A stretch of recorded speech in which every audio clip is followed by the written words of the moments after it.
A prairie dawn will teach patience if you let it. Grass listens. Wind decides. Horses stand like punctuation waiting for the sentence to begin. Wyatt Earp was born 1848, Illinois first, then the family moved as families did westward through Iowa's open pages onto new lines where chores learned new names. A father with plans, Nicholas. Brothers who would grow into their own legends, Virgil. Morgan, James. A mother, Virginia Ann, steady handshake with the day. The Civil Warrior's complicated boyhood. Wyatt tried to enlist and was pulled back by age and a father who knew the cost of uniforms. He learned instead how to work rails, how to hunt buffalo, how to hold a team steady when storms made a road into a suggestion. Buffalo camps on the plains wrote their own hymns, Kafibots singing, Sharp's rifles cooling, men telling stories that promised the continent could be explained if you stayed up late enough. Wyatt absorbed the silences more than the boasts. He took a turn as teamster, as saloon keeper's help, as whatever the road paid for in Dodge and Ellsworth and Wichita. Each town taught a different alphabet of trouble. Wichita hired him a season as policeman. He learned that authority is not how loud you speak, but how soon you arrive and how calm you stay. He learned the doorways worth standing in and the faces that could be returned to laughter with a word. He left when politics turned with the wind, landed in Dodge City, met Pat Masterson, colleague, friend, man who liked a good hat and a straight shot. Dodge was cattle and cards and distances measured by a man's willingness to back his own voice. Wyatt wore a star again. He walked boards that remembered every boot. He broke up fights with a touch that did not humiliate and a look that said today would not be the day the town lost its balance. Doc Holliday drifted into his orbit, a dentist by paper, a gambler by practice, a man with a coughing clock inside him and a gift for friendship that did not ask for guarantees. Wyatt and Doc learned each other's edges. Pound learned to worry less when the two of them chose the same corner. The star came off sometimes seasonal, political, but the habit of keeping order stayed. He kept a whistle of his own kind, a lift of the chin, a small rearrangement of a room's energy, a refusal to hurry a second that needed to slow. He learned restraint. He learned accuracy. He learned that you don't shoot a man you can outweight.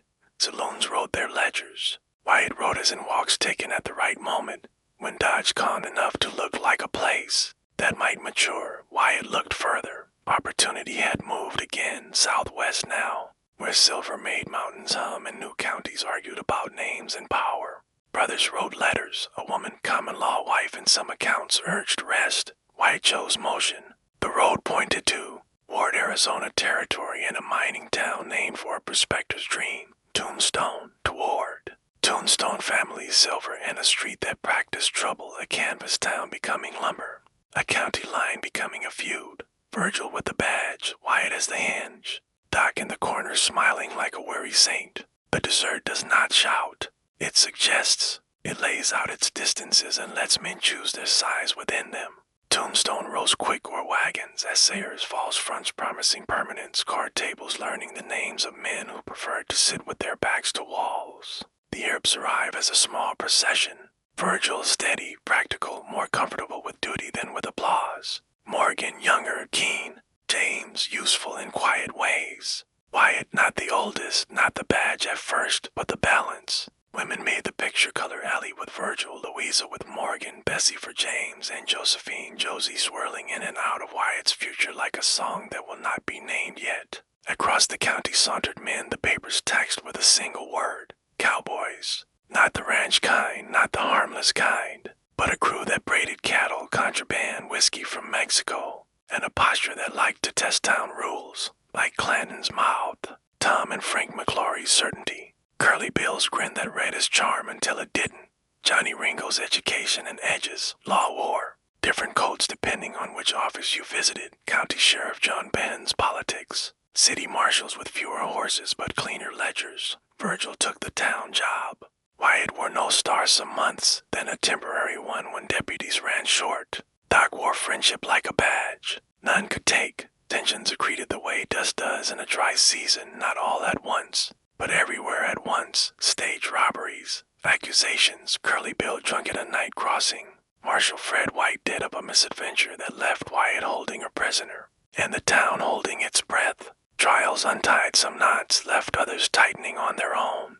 Wyatt dealt faro at the Oriental, calm hands telling a different kind of order. Doc drank, coughed, and smiled at men who mistook the smile for surrender. Ben and Wyatt quarreled about offices and, perhaps, about Josie's orbit. Tombstone learned that law could be a hallway with doors that didn't open to the same room. October 26, 1881 approached the way storms do out here, clouds that look ornamental until they don't. Ike Clanton talked all night with whiskey for punctuation.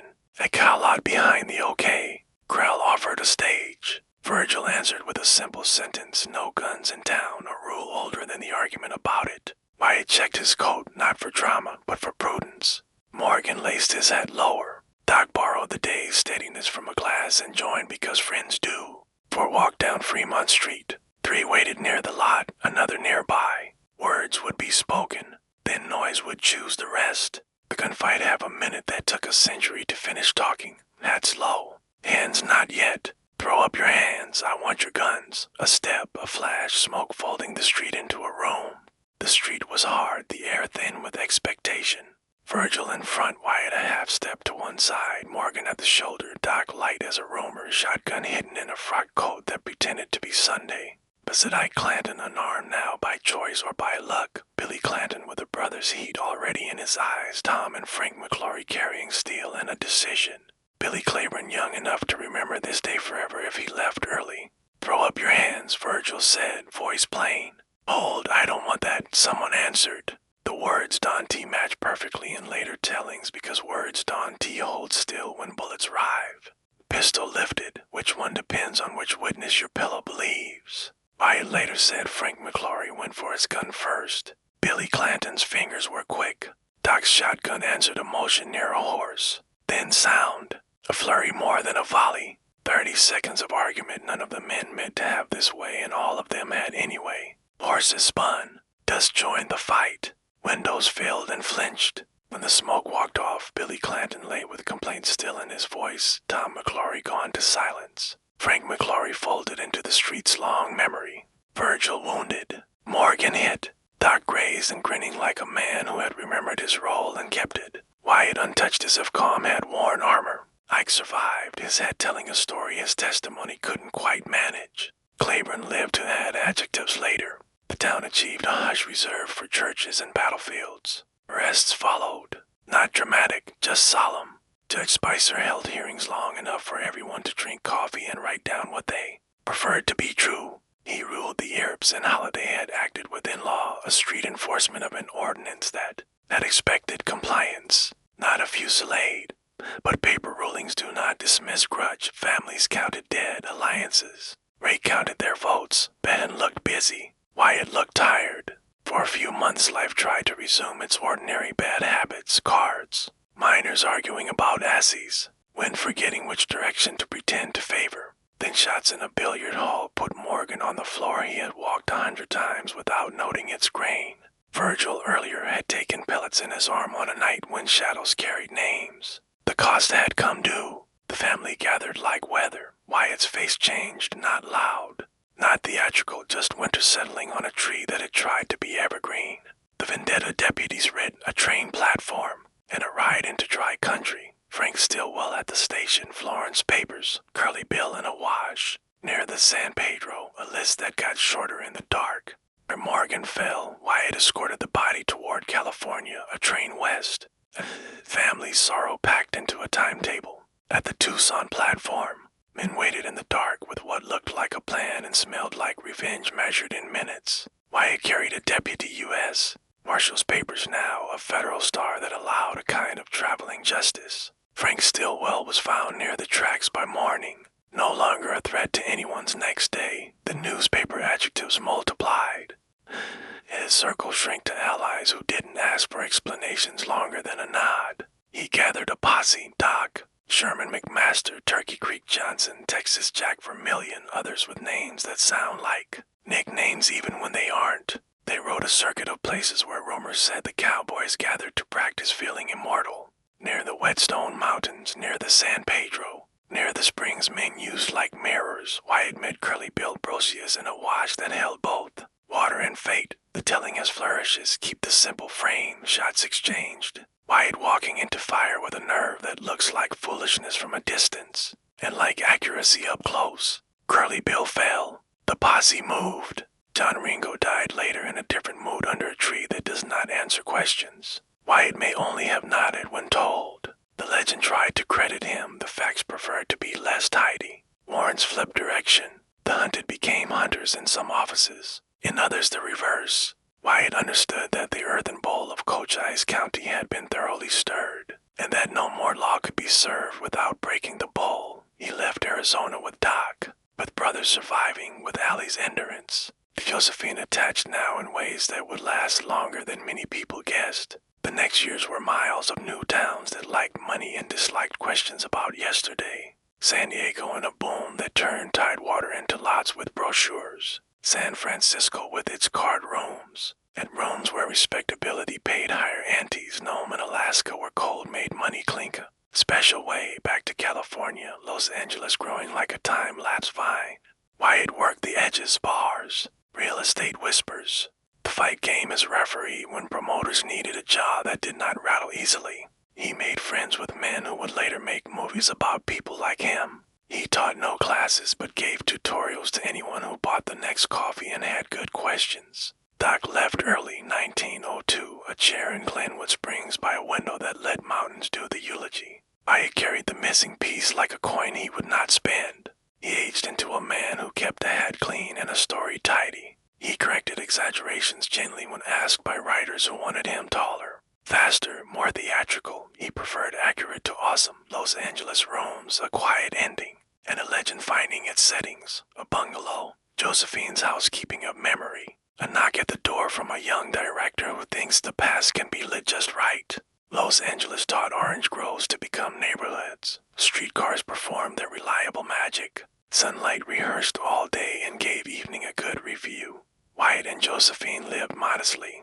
A small house, a small circle. Letters that asked for details of gunfights sent from men who had never been to Tombstone and wanted to own a piece of its weather. Josie protected the story the way a serious editor protects a paragraph firm, selective, occasionally at odds with footnotes. Young men from studios appeared sometimes, Tom Mix in a fine hat, John Ford taking notes no one saw. Writers whose typewriters enjoyed the sound of spurs even when the carpet did not. Wyatt stood for photographs as if standing at attention for a town that had once needed him. He advised on how a holster should sit and how a walk down a street should feel. If the street had a memory, he did not pretend he had been a saint. He did not volunteer his worst doubts. He carried himself as if the job of the old is to keep the young from making old mistakes loudly. January 13th, 1929. Breath slowed in a small house where the clock did not strike Dietrich's. Wyatt Earp was 80. He stepped out of the rooms he had kept quiet. Josie stood the vigil the way women do who have practiced for years. Friends from a town that no longer looked like itself attended. Papers wrote past tense with a mix of relief and affection. What do we keep? The man who liked order more than applause. The lawman who discovered that calm can be armor. Brother who mourned and then accepted history as job of not letting the morning become tomorrow. As weather forever. We also keep the contradictions, badges pinned and unpinned, rooms where gambling paid the rent. Trials avoided not by trick but by the truth that loss sometimes lives in the space between ordinances and outcomes. When we say his name, we seldom picture Wichita or San Diego or Nome. We picture a short walk in Tombstone, Fremont Street, a lot behind a corral. Smoke that refuses to settle even now. Let it settle here for sleep. Let the four men turn the corner one last time and then turn back because they have already done what they were going to do. Let the town return to ore and arguments about water rights. Let Josie keep the scrapbooks. From Wyatt's quiet doorway, we turn to the friend who shared his hardest minutes, John Henry Holliday, Doc, whose coffin wit and loyalty made a thin man large enough to share rooms with legends and hold his own. We will meet Doc next with the same softness, Georgia beginnings, Philadelphia diplomas, saloons mistaken for clinics. Glenwood Springs goodbye, so the road you're making for your listeners remains even and long.